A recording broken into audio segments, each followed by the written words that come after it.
R you a porn addict? ஒரு நாள் கூட பான் பார்க்காம இருக்க முடியாதா? ஈவன் தோ நீங்கள் கமிட்டடாக இருந்தாலும் பான் பார்க்குறீங்களா? I guess this movie is for you. No judging bro. Don Jon இது ஒரு அமெரிக்கன் ரொமான்ஸ் காமெடி ட்ராமா. ரொமான்ஸை இது ஜஸ்டிஃபை பண்ணிச்சான்னு கேட்டால் எனக்கு தெரியல. பட் இது ஒரு நல்ல காமெடி ட்ராமா, அது கரெக்டாக சொல்லலாம். 2013 ஜோசப் கார்டன் லெவிட் அப்படிங்கிறவர் எழுதி இயக்கி நடிச்சிருக்காரு. ஜோசப் கார்டன்கிறவர் ரொம்ப ஃபேமஸான actor. Inception, 500 Days of Summer, etcetera போன்ற பல படங்களில் வந்து அவர் நடிச்சிருக்காரு. இந்த படம் அவரோட டைரக்டோரியல் டெபியூட். இந்த கதையை பற்றி பார்க்குறதுக்கு முன்னாடி ஸ்ட்ரிக்ட்லி ஓடிடி பற்றி ஃபஸ்ட்டு சொல்லிடுறேன். ஸோ என்ன பண்ண போகிறோங்கிறதுக்கு முன்னாடி ஏன் இதை பண்ண போகிறோம் அப்படின்றத ஜஸ்டிஃபை பண்ணிடுறேன். ஏன்னா 2018 2022, ஸோ அந்த 4 years வந்துட்டு நான் காலேஜில் இருந்தேன், ஃபிலிம் ஸ்கூலில் இருந்தேன். ஸோ அங்கே வந்துட்டு we have a habit, like every Thursday வந்துட்டு ஒரு 2 படம் ஸ்க்ரீனிங் போடுவாங்க. அந்த 2 படத்தை பார்த்துட்டு அதை பற்றி ஒரு ஃபிலிம் அப்ரிசியேஷன் மாதிரி எழுதணும். அதுக்கு முன்னாடி அதை பற்றி ஒரு டிஸ்கஷன் மாதிரி நடக்கும். ஒரு படத்தை பார்த்துட்டு அதுக்கப்புறம் ஒரு டிஸ்கஷன் பண்ணுவோம். அதுக்கப்புறம் அடுத்த படம், அடுத்த டிஸ்கஷன், அதுக்கப்புறம் அதை ஒரு ரெக்கார்ட் நோட், எப்படி நம்மலாம் லைக் ஸ்கூல்லலாம் சப்மிட் பண்ணுவோம்ல, ப்ராக்டிக்கல் ரெக்கார்ட் நோட், அந்த மாதிரி இந்த படத்தை பற்றி ஒரு ஃபிலிம் அப்ரிசியேஷன் நோட்டுன்னு போட்டு அந்த நோட்டில் எல்லாம் எழுதி சப்மிட் பண்ணோம். ஸோ இது வந்துட்டு கண்டினியூஸாக பண்ணிக்கிட்டு இருப்போம். அப்புறம் நான் லைக் ரெகுலராக படம் பார்த்துக்கிட்டு இருப்பேன், நிறையா படம் பார்த்துட்டு இருக்கிற மாதிரி இருக்கும். ஒரு ரீசெண்ட் டைமாக வந்துட்டு கொஞ்சம் அது சேச்சுரேட் ஆன மாதிரி ஃபீல் ஆச்சு. ஓகே, என்ன நடக்குது அப்படின்னு சொல்லிட்டு தான் இந்த ஹேபிட்டை வந்துட்டு தொடரணும். ஃபஸ்ட்டு வந்துட்டு படம் பார்க்குறத இன்னும் கொஞ்சம் இன்க்ரீஸ் பண்ணோம். அண்ட் தென் அதை பார்த்துட்டு அப்படியே விட்டுட்டு போயிடுறேன். முன்னாடி வந்து என்ன பண்ணிக்கிட்டு இருந்தேன், லெட்டர் பாக்ஸில் வந்து சும்மா அப்பப்போ நோட் பண்ணிக்கிட்டு இருந்தேன். அதுக்கப்புறம் அதுவும் பண்ணுறதில்ல, அதுக்கப்புறம் படமே பார்க்குறதில்ல, அந்த மாதிரி ஆயிடுச்சு. ஸோ மோஸ்ட்லி இப்போ படம் பார்த்தா வெறுமனே வீட்டில் ஓடிடியில் மட்டும்தான் பார்த்துக்கிட்டு இருக்கேன், தேட்டரே போகிறதில்ல. ஒன் ஆஃப் த ரீசன் வந்துட்டு முன்னாடி எங்கள் அப்பா காசில் போயிட்டு இருந்தேன், இப்போ என் காசில் போகிறதுனால லைட்டாக வலிக்குது. அண்ட் எல்லா சப்ஸ்கிரிப்ஷனும் லைக் ஒருத்தர் மாற்றி ஒருத்தர் காசு போட்டு வாங்கி ஷேர் பண்ணி யூஸ் பண்ணிக்கிட்டு இருப்போம். ஸோ அதனால் எல்லாமே இருக்கும், ஏதாவது எப்போயாவது போட்டு பார்த்துக்கிட்டு இருப்போம். ஸோ அந்த மாதிரி நான் பார்த்த எனக்கு பிடிச்ச, கண்டிப்பாக இதை பார்க்கணும், இது வந்து ஒரு நல்ல படம், மிஸ் பண்ணிடக்கூடாது அப்படின்னு நான் இதெல்லாம் ஃபீல் பண்ணணும். அந்த படத்தை பற்றிலாம் வந்துட்டு உங்கள்கிட்ட பேசலாம் அப்படிங்கிறதுக்காக தான் இந்த ஸ்ட்ரிக்ட்லி ஓடிடி.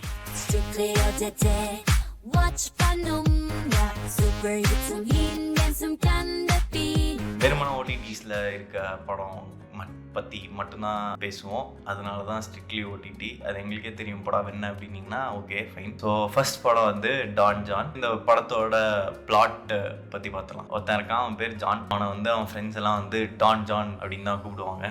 டான் அப்படின்னு சொல்லிட்டு அவருக்கு ஒரு செல்ல பேர் இருக்கிற மாதிரி இருக்கும். அவர் வந்துட்டு படத்தோட ஓப்பனிங்கில் வந்துட்டு தலைவன் வந்துட்டு ஒரு பான் வெறியன் அப்படிங்கிறத வந்துட்டு க்ளீனாக எஸ்டாப்ளிஷ் பண்ணியிருப்பாங்க. And like fast cuts use பண்ணி கிளவர் ஷார்ட்ஸ் இருக்கும். லைக் நியூடிட்டி வந்து ரொம்ப கம்மியாக தான் இருக்கும், பட் இருந்தாலும் அது வந்து க்ளீனாக கன்வே பண்ணியிருப்பாங்க. நம்ம இப்போ ஒரு பான் பார்க்குற மூடில் இருந்தோன்னா ஒரு மைண்ட் செட் இருக்கும்ல, அந்த இதை வந்து க்ளீனாக வந்துட்டு அந்த எடிட் பேட்டர்ன்லேயும் சரி, அவங்க வச்சிருந்த ஷார்ட்லேயும் சரி க்ளீனாக வந்து சொல்லியிருப்பாங்க. ஃபஸ்ட் எடுத்தோடனே அப்படி தான் ஆரம்பிக்கும். அதுக்கப்புறமேட்டுக்கு அவரோட ரிச்சுவலாக பார்த்தீங்கன்னா அவர் வந்துட்டு அவர் வீட்டை க்ளீன் பண்ணுவார், கார் எடுத்துகிட்டு சர்ச் போவார், அதுக்கப்புறம் ஃபேமிலி பார்ப்பார், அதுக்கப்புறம் ஜிம்முக்கு போவார். இந்த மாதிரியான இந்த 4 வேலைகள் தான் பார்ப்பார். இது இல்லாமல் அவர் ஒரு வேலை பார்க்குறாரு அப்படின்னு அங்கங்கே பேசுவாங்க, அதை பற்றி எதுவும் காட்ட மாட்டாங்க. அவர் ஒரு பார் டெண்டர். இவருக்கு ஒரு ரிச்சுவல் இருக்கும். ஏன்னா எவ்ரி நைட் அவர் ஃப்ரெண்ட்ஸோட பாருக்கு போவார். யாரை பார்க்குறாங்களோ அங்கே ஒரு பிஜிஎம் வரும், அப்படின்னு சொல்லிட்டு அவள் அந்த பொண்ணு வந்து உங்களுக்கு வந்துடும். வீட்டுக்கு கூப்பிட்டு போயிட்டு சஜா அப்படி பண்ணிட்டு, அப்படி பண்ணாலும் அவருக்கு வந்து அதில் ஒரு சாட்டிஸ்ஃபேக்ஷன் இருக்காது. லைக்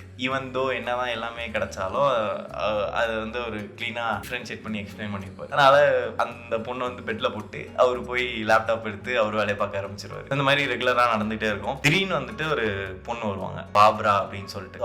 அந்த பொண்ணு வந்து இவருக்கு பார்த்த உடனே பிடிச்சி போயிடும். பிடிச்சி போனோடனே ஐயோ இவங்களை எப்படியாவது நம்ம ஓகே பண்ணணுமே அப்படின்னு சொல்லி அந்த யூஸ்வல் அந்த லுக் மேஜிக்கை போடுவார். டான்னு சொல்லிட்டு போயிட்டு கிஸ் வரைக்கும் போவோம். அதுக்கப்புறம் அந்த பொண்ணு வந்து ஏசாய் ஓடிடும். என்னடா இது, இந்த பொண்ணு ஓடிச்சே அப்படின்னு சொல்லிட்டு இந்த பொண்ணோட ஏக்கமாகவே இருப்பார். அதுக்கப்புறம் ஒரு வழியாக வந்துட்டு அவன் ஃப்ரெண்ட்ஸ் கிட்ட வந்துட்டு இந்த பொண்ணை பற்றி சொல்லி எனக்கு இந்த பொண்ணை வந்து பிடிச்சிருக்கு, எனக்கு ஏதாவது பண்ணி கொடுங்க அப்படின்னு கேட்டு ஃபேஸ்புக்கில் வந்து அந்த பொண்ணை வந்து கண்டுபிடிச்சி லஞ்சுக்கு கூப்பிடுவாங்க. ஸோ லஞ்சுக்கு கூப்பிடும்போது அந்த பொண்ணுக்கும் ஓரளவுக்கு இன்ட்ரெஸ்ட் இருக்கும். அதுக்கப்புறமேட்டுக்கு பெரும் டேட் பண்ண ஆரம்பிச்சிருவாங்க. நம்மளால எத்தனை தடவை மேட்ரு பண்ண வைக்க அந்த பொண்ணை ட்ரை பண்ணாலும் அவங்க வந்து ரொம்ப ஸ்ட்ரிக்டாக வந்துட்டு இல்லை இதெல்லாம் வேலைக்கு ஆகாது, நான் வந்து உன் ஃப்ரெண்ட்ஸ் எல்லாம் தெரிஞ்சுக்கணும், நீ வந்து என் ஃப்ரெண்ட்ஸ் எல்லாம் தெரிஞ்சுக்கணும், உன் ஃபேமிலியை நான் மீட் பண்ணணும், என் ஃபேமிலியை நீ மீட் பண்ணணும், அட்லீஸ்ட் இந்த மாதிரியான விஷயங்கள்லாம் இருந்தால் தான் வந்துட்டு உனக்கு அந்த செக்ஸோட ஒர்த்து தெரியும், அதனால் அது வரைக்கும் எதுவும் கிடையாது, நோ நோ நோ அப்படின்ட்டுருவாங்க. அதுக்கப்புறம் நம்மளால் கொஞ்சம் பல்லு கடிச்சிக்கிட்டு மல்லு கட்டிக்கிட்டு அந்த பொண்ணு கேட்குற எல்லாத்தையும் பண்ணி கொடுத்துட்டு அவங்க ஃப்ரெண்ட்ஸை மீட் பண்ணி அவங்க லைக் 2 ஃப்ரெண்ட்ஸும் வந்து சேர்ந்து பார்ட்டி பண்ணி அதுக்கப்புறமேட்டுக்கு ஃபேமிலி மீட் பண்ணி இதெல்லாம் தாண்டி ஒரு வழியாக வந்துட்டு அந்த மேட்ருக்கு வந்துடுவாங்க. மேட்ரு பண்ணிட்டு நம்மளுக்கு அப்பையும் வந்துட்டு என்னதான் இந்த லைக் இவ்வளோ பிடிச்சிருந்து உங்களுக்காக இவ்வளோ ஹார்ட் ஒர்க் பண்ணி இந்த பொண்ணை வந்துட்டு அவங்க மேட்டர் பண்ணியிருந்தாலும் அதில் ஒரு சாட்டிஸ்ஃபேக்ஷன் இருந்திருக்காது. மறுபடியும் நம்ம பையன் போயிட்டு லேப்டாப் ஆன் பண்ணிடுவான். லேப்டாப் ஆன் பண்ணுறப்ப இந்த பொண்ணு வந்து பார்த்த உடனே என்ன பண்ணிட்டுக்கிற நீ அப்படின்னு சொல்லிட்டு ஒரு மாதிரி கத்தி, அதுக்கப்புறம் நம்மால் வந்துட்டு இல்லை நான் அதெல்லாம் பார்க்க மாட்டேன், நான் எவ்வளோ ஜென்டில்மேன், என்னைய போய் சந்தேகப்பட்ட பார்த்தியா, ஒரு மாதிரி போய் சொல்லி இல்லை இது என் ஃப்ரெண்டு ஷேர் பண்ணா, ஜோக்காக ஷேர் பண்ணா, அதனால தான் பார்த்தேன் அப்படின்னு சொல்லி ஒரு மாதிரி சமாளித்து நான் உன்னை உண்மையிலே லவ் பண்ணுறேன், என்னை பற்றி இப்படி நினச்சிட்ட பார்த்தியா அப்படி இப்படின்னு சொல்லி அந்த பொண்ணு வந்து ஒரு லைக் வார்ன் பண்ணி விட்டுருது. நீ இதெல்லாம் பார்க்க மாட்டல, இதெல்லாம் பார்க்காத, எனக்கு சுத்தமாக பிடிக்காது, என்கிட்ட போய் சொல்லாத, எனக்கு அதை விட சுத்தமாக பிடிக்காது அப்படின்ற மாதிரி சொல்லிட்டு இதுலேருந்து கடந்து போயிடுவாங்க. அதுக்கப்புறம் என்ன பண்ணுவோம், அந்த பொண்ணு வந்து இவனை ஒரு விதமான மேனிப்புலேட் பண்ணும். அந்த பொண்ணு சொல்கிறது தான் செய்யணும், ஒரு மாதிரி ஒரு டாமினண்ட்டாக இருக்கும் அந்த பொண்ணு. ஸோ கிளாஸ் போக சொல்லும். நம்மளால் வந்துட்டு போய் கிளாஸ் போய், ஏன்னா அப்போ தான் வந்து நீ நிறையா சம்பாதிக்க முடியும், நீ ஒன்றும் ஒரு லூசர் இல்லைல்ல, நீ எல்லாம் பண்ண முடியும் அப்படின்னு சொல்லிட்டு கிளாஸ் போக சொல்லுவோம். நம்மளும் வந்து கிளாஸ் போவான். ஸோ கிளாஸ் போயிட்டு இருக்கும்போது தான் அங்கே ஒருத்தவங்க மீட் பண்ணுவான், எஸ்டர் அப்படிங்கிற ஒருத்தவங்க மீட் பண்ணுவான். அவங்க வந்துட்டு ஒரு விடோ. ஸோ அவங்களுக்கு ஆல்ரெடி அவங்க ஒரு ஆக்சிடென்ட்ல வந்து அவங்க ஹஸ்பண்டையும் பையனையும் வந்து விட்டுருப்பாங்க. அழுதுகிட்டு ஒரு இடத்துல நின்றுட்டு இருக்கும்போது இவன் வந்து அப்போ தான் கிளாஸ்க்குள்ளே போகும்போது இவங்களை பார்த்துருவான். ஒரு மாதிரி ஒரு ஆக்வர்ட் சுச்சுவேஷன் மாதிரி நடக்கும். அதுக்கப்புறம் அவங்க வந்து இவன்ட்ட எக்ஸ்பிளைன் பண்ண ட்ரை பண்ணுவாங்க. அப்போ வந்து நம்மளால அங்கே கிளாஸில் உட்காந்து மொபைலில் பார்த்துட்டு இருப்பான். அதை அந்த அம்மா பார்த்துரும். நம்ம வந்துட்டு அதை பற்றி கேட்காம வந்துட்டு இந்த மாதிரி சாரி, நான் அழுதுகிட்டு இருந்தேன், உனக்கு ஏதாவது தப்பா எடுத்துக்காதே நீ அப்படின்னு பேசிட்டு இருப்பான். நோ லேடி நான் ஒன்றும் உங்களை எதுவும் நடத்துக்கல அப்படி இப்படின்றான். சரி நீ ஃபோனில் பான் பார்த்துட்டு இருந்ததை பார்த்தேன், சாரி டு ஆஸ்க் அப்படின்னு கொஞ்சம் கேட்க உடனே நீ என்ன ஓவரா பேசுற, இப்படிலாம் பேசாத அப்படின்னு சொல்லிட்டு அமுச்சு விட்டுருவோம். அதை விடாமல் அந்த பொண்ணு துரத்தி, அந்த பொண்ணு இல்லை அது ஒரு 30 வயசான ஆன்ட்டின்னு வச்சுக்கோங்களேன். அந்த ஆன்ட்டி வந்து மறுபடியும் இவனை விடாமல் கேட்டுக்கிட்டு இருக்கோம். அப்போ வந்து இல்லை எனக்கு ஆல்ரெடி கேர்ள் ஃப்ரெண்ட் இருக்குது, அந்த மாதிரி இன்டென்ஷனில் இருக்கீங்கன்னா அதெல்லாம் இல்லை அப்படின்னு. அவங்க உடனே இல்லை நான் அந்த மாதிரி எந்த இன்டென்ஷன்லையும் கேட்கல, நான் நார்மலாக அவன்கிட்ட பேசுகிறேன், அவனுக்கு அப்படி தெரிஞ்சுன்னா என்ன மன்னிச்சிரு அப்படின்னு சொல்லிட்டு போயிடுவாங்க. ஸோ நம்ம பையன் யூஸ்வலாக அதே மாதிரி கண்டினியூ பண்ணிக்கிட்டு இருக்கும். இவனுக்கு வந்து கிளீனிங் வந்து ரொம்ப பிடிக்கும். அவன் இடத்த வந்து ரொம்ப சுத்தமாக வச்சுக்கணும், அதை வந்து அவனே பண்ணுறது ரொம்ப என்ஜாய் பண்ணிக்கிட்டு இருப்பான். ஸோ ஒரு நாள் இந்த மாதிரி ஷாப்பிங் போயிட்டு இருக்கும்போது அவன் கேர்ள் ஃப்ரெண்டுக்கும் இவனுக்கும் ஒரு கான்வர்சேஷன் வரும். அப்போது இவன் ஏதோ வந்து க்ளீன் பண்ணுறதுக்கு மாப்போ என்னமோ வாங்க போவான். அப்போ வந்துட்டு அந்த பொண்ணு, நீ ஏன் இதெல்லாம் வாங்க போகிற, நீ ஒரு க்ரோனப்பு, அவன் வீட்டில் வந்து நீ இதெல்லாம் பண்ணக்கூடாது, இதுக்குன்னு ஒரு ஆள் வச்சு அவங்க தான் அதை பண்ணணும் அப்படின்னு சொல்லுவாங்க. அது இவன் வந்துட்டு இல்லை எனக்கு இந்த மாதிரி வேலைலாம் பண்ணுறது வந்து பிடிக்கும் அப்படின்ற மாதிரி சொல்லுவான். ஆனால் அந்த பொண்ணு வந்துட்டு அதை ஒத்துக்காது. இல்லை நீ இப்படிலாம் இருக்கக்கூடாது, இதெல்லாம் ரொம்ப தப்பு, கல்யாணத்துக்கு அப்போலாம் இப்படிலாம் இருக்கவே கூடாது அப்படின்னு ஸ்ட்ரிக்டாக அவனை கண்டிஷன் பண்ணுற மாதிரி இது பண்ணுற ஒரு டென்ஷன் பில்ட் ஆகும் அந்த இடத்துல. அது வந்து அந்த பொண்ணு வந்து அவனோட எந்த விதமான இதுவும் வந்து ஒரு இம்பார்ட்டன்ஸோ இல்லை அதை ஒரு புரிஞ்சிக்காம நடந்துக்கிற மாதிரியான விஷயத்த வந்து காட்டியிருப்பான்.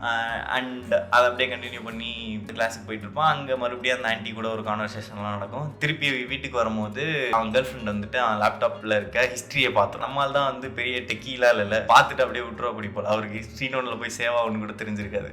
ஸோ அது கேர்ள் ஃப்ரெண்ட் வந்து ஒரு நாளைக்கு நீ 42 தடவை பார்த்துருக்க என்ன நீ அப்படின்னு சொல்லி கேட்கும் போது நம்மளால் ஆர்கியூ பண்ணுவான். இது எல்லாரும் பண்ணுறது தான், இது யூஸ்வலாக இருக்கிறது தான், எல்லாரும் இப்படி தான் இருப்பாங்க, நீ என்ன இதுக்கெல்லாம் ரொம்ப பண்ணுற அப்படின்னு கேட்கும்போது அவர் ரொம்ப டென்ஷன் ஆகி, நான் உங்ககிட்ட ஒன்றே தான் கேட்டேன், போய் சொல்லக்கூடாது, நானா நீ கேட்கல பார்த்தியா அப்படின்னு விட்டு போயிடுவா. பிரேக்கப் மால் உடனே ஓகே இதான் சாக்கு அப்படின்னு சொல்லி செம்மையாக என்ஜாய் பண்ண ஆரம்பிச்சிருவான். அப்படி உட்காந்து ஒரு வாரக்கணக்காக எஞ்சி சாப்பிட்டு பண்ணுறது மட்டுமே, லைக் பான் பார்த்து பண்ணுறதை மட்டுமே வேலையாக வச்சுருப்பான். இது ஒரு சூப்பரான ஸ்டாப் மோஷனில் வந்துட்டு அதை லைக் அந்த பெட்டு நவுறது, அவன் ஒரு இடத்துல இருந்து இன்னொரு இடத்துக்கு போகிறது, அதை வந்து அது சூப்பராக காமிச்சிருப்பாங்க. இதுக்கப்புறமேட்டுக்கு அவன் ரொம்ப ஒரு மாதிரி ஃப்ரஸ்ட்ரேட் ஆகிடுவான். லைக் வெறுமான ரூமில் உட்காந்து பண்ணிட்டு இருக்கிறத சர்ச்சுக்கு போயிட்டு இந்த மேட்டர் சொல்ல மாட்டேன். ஸோ ரெகுலராக இவனுக்கு வந்து ஒரு ஹேபிட் இருக்குது. இவன் வந்து கடவுளை நம்புறவன். இவன் வந்து போயிட்டு சர்ச்சில் வந்துட்டு அடிக்கடி பாவ மன்னிப்பு கேட்பான். ஏன்னா இந்த வாரத்தில் வந்து 20 தடவை மாஸ்டர்பேட் பண்ணேன். இந்த மாதிரி ஒரு பொண்ணு கூட வந்து நான் போய் லைக் அவுட் டேட் பண்ணிட்டுருக்கேன் அந்த மாதிரிலாம் சொல்லி அப்பப்போ பாவ மன்னிப்பு கேட்பான். அப்போ வந்து ஃபாதர் வந்துட்டு இந்த மாதிரி நீ வந்து ஒரு 10 தடவை ஒரு என்னமோ ஸ்லோகத்தை என்னமோ வந்து சொல்லி அனுப்பிச்சிடுவார். இவன் போயிட்டு ஜிம்மில் ஒர்க் அவுட் பண்ணும்போது அதை சொல்லுவான். இது அவனோட ஒரு ஹேபிட் மாதிரி. ஓகேவா?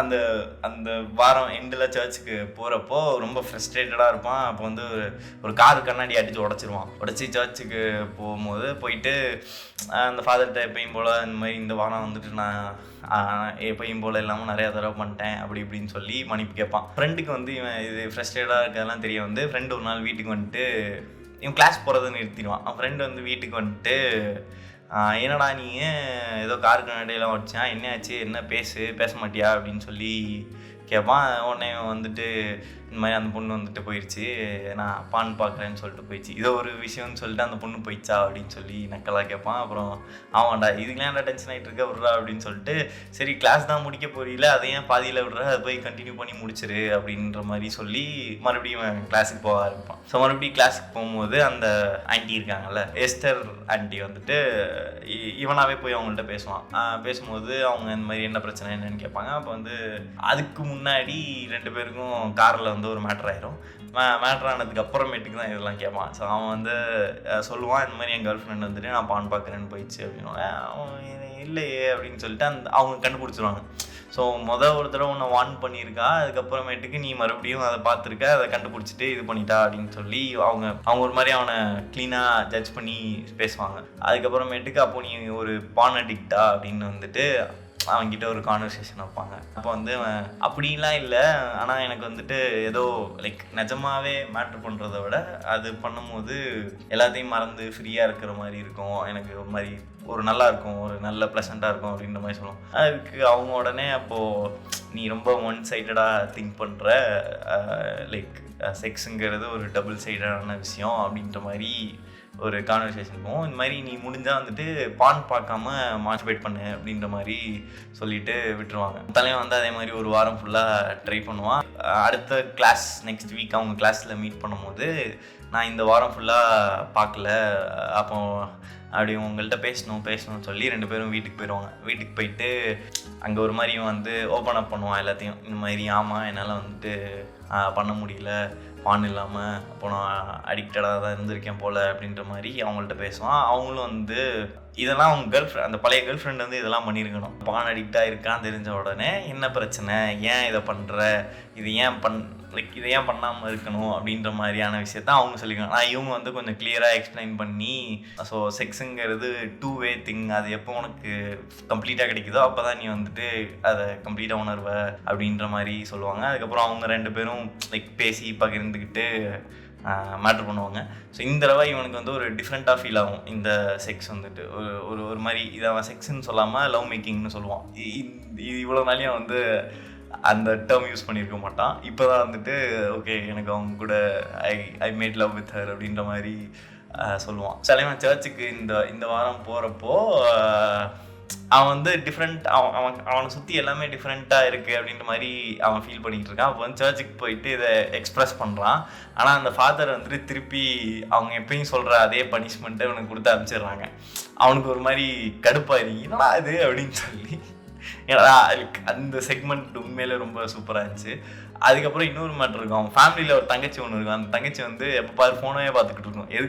எதுக்கு தங்கச்சி இருந்துச்சுன்னே தெரியாது. கடைசியில் வந்துட்டு அவன் வீட்டில் வந்து சொல்லுவான், போயிட்டு நான் அந்த பொண்ணை அவன் கேர்ள் ஃப்ரெண்ட் வந்து பிரேக்கப் பண்ணிட்டான் அப்படின்னு சொல்லிட்டு. அப்படி சொல்லும் போது அவன் வந்துட்டு லைக் அந்த தங்கச்சி வந்துட்டு எக்ஸ்பிளைன் பண்ணுவாள், நீ பண்ணது கரெக்டு தான், இல்லாட்டி நீ வந்து அவள் சொல்கிறதுக்கெலாம் தலையாட்டிக்கிட்டு அவள் பின்னாடியே போயிருக்கணும் அப்படின்ற மாதிரி சொல்லுவாள். ஸோ அதுவுமே ஒரு நல்ல ரைட்டிங்காக இருந்துச்சு.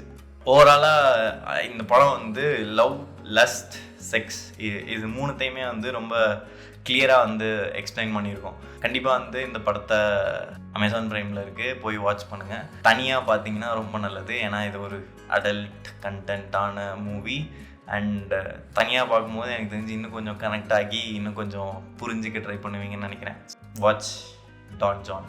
You are listening to Strictly OTT and this is Bharati. Stay tuned, subscribe to Bharathings and see you next time with another interesting movie. Thank you. 외국인 순간 비가 코미디 thrill 강한 스타일로 꿈은 걸